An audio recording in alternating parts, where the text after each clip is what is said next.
Thoracic vertebrae. In vertebrates, thoracic vertebrae compose the middle segment of the vertebral column, between the cervical vertebrae and the lumbar vertebrae. In humans, there are 12 thoracic vertebrae and they are intermediate in size between the cervical and lumbar vertebrae. They increase in size going towards the lumbar vertebrae, with the lower ones being a lot larger than the upper. They are distinguished by the presence of facets on the sides of the bodies for articulation with the heads of the ribs, as well as facets on the transverse processes of all, except the 11th and 12th, for articulation with the tubercles of the ribs. By convention, the human thoracic vertebrae are numbered T1 T12, with the first one, T1, located closest to the skull and the others going down the spine toward the lumbar region. General characteristics. These are the general characteristics of the 2nd through 8th thoracic vertebrae. The 1st and 9th through 12th vertebrae contain certain peculiarities, and are detailed below. The bodies in the middle of the thoracic region are heart-shaped and as broad in the anteroposterior as in the transverse direction. At the ends of the thoracic region they resemble respectively those of the cervical and lumbar vertebrae. They are slightly thicker behind than in front, flat above and below, convex from side to side in front, deeply concave behind, and slightly constricted laterally and in front.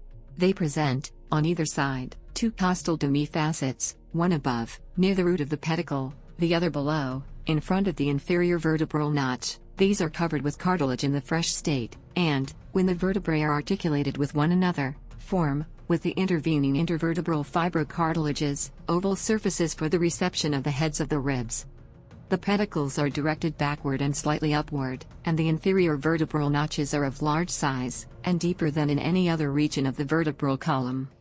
The laminae are broad, thick, and imbricated, that is to say, they overlap those of subjacent vertebrae like tiles on a roof and connect with the pedicles to surround and protect the spinal cord.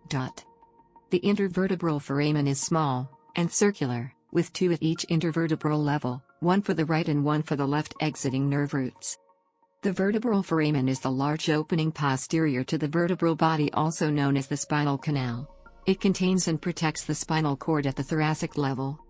The spinous process is long, triangular on coronal section, directed obliquely downward, arising from the lamina and ending in a tuberculated extremity. These processes overlap from the 5th to the 8th, but are less oblique in direction above and below. The superior articular processes are thin plates of bone projecting upward from the junctions of the pedicles and laminae. Their articular facets are practically flat, and are directed backward and a little lateralward and upward.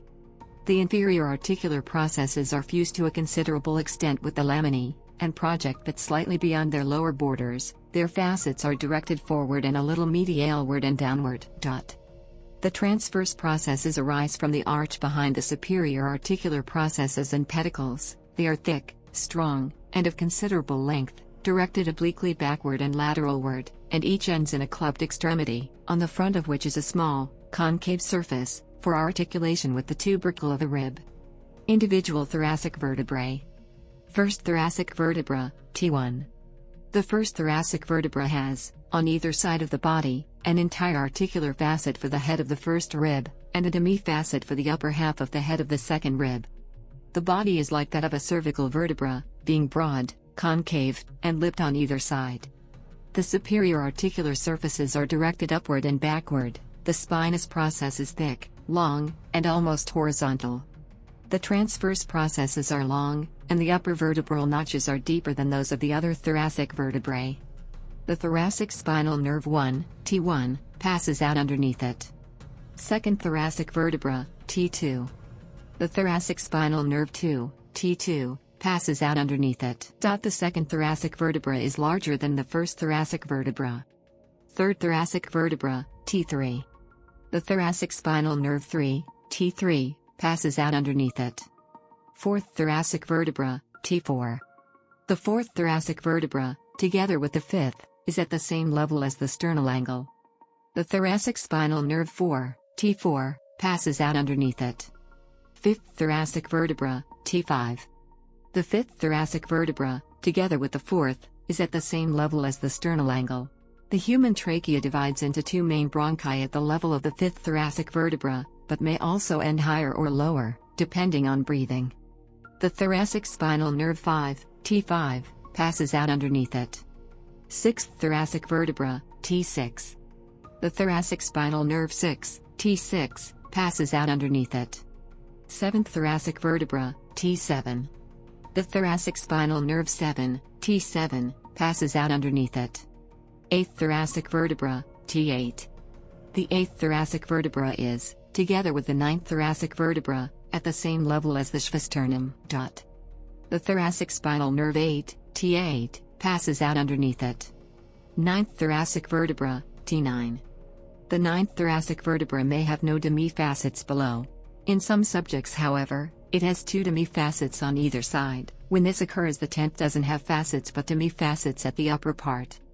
The thoracic spinal nerve 9, T9, passes out underneath it. The xiphisternum, or xiphoid process of the sternum, is at the same level in the axial plane. 10th thoracic vertebra, T10. The 10th thoracic vertebra has an entire articular facet, not demi-facet, on either side, which is placed partly on the lateral surface of the pedicle. It doesn't have any kind of facet below, because the following ribs only have 1 facet on their heads. The thoracic spinal nerve 10, T10, passes out underneath it. 11th thoracic vertebra, T11. In the 11th thoracic vertebra, the body approaches in its form and size to that of the lumbar vertebrae. The articular facets for the heads of the ribs are of large size, and placed chiefly on the pedicles, which are thicker and stronger in this and the next vertebra than in any other part of the thoracic region. The spinous process is short, and nearly horizontal in direction. The transverse processes are very short, tuberculated at their extremities, and do not have articular facets. The thoracic spinal nerve 11, T11, passes out underneath it. 12th thoracic vertebra, T12. The 12th thoracic vertebra has the same general characteristics as the 11th, but may be distinguished from it by its inferior articular surfaces being convex and directed lateralward, like those of the lumbar vertebrae, by the general form of the body, laminae, and spinous process, in which it resembles the lumbar vertebrae, and by each transverse process being subdivided into 3 elevations, the superior, inferior, and lateral tubercles. The superior and inferior correspond to the mammillary and accessory processes of the lumbar vertebrae. Traces of similar elevations are found on the transverse processes of the 10th and 11th thoracic vertebrae. The thoracic spinal nerve 12, T12, passes out underneath it. Other animals. In other animals, the number of thoracic vertebrae can vary greatly. For example, most marsupials have 13, but koalas have only 11. 12 to 15 is common among mammals, with 18 to 20 in horses, tapirs, rhinoceroses, and elephants, and extremes in mammals are marked by certain sloths with 25 and cetaceans with 9. Additional images: cetacean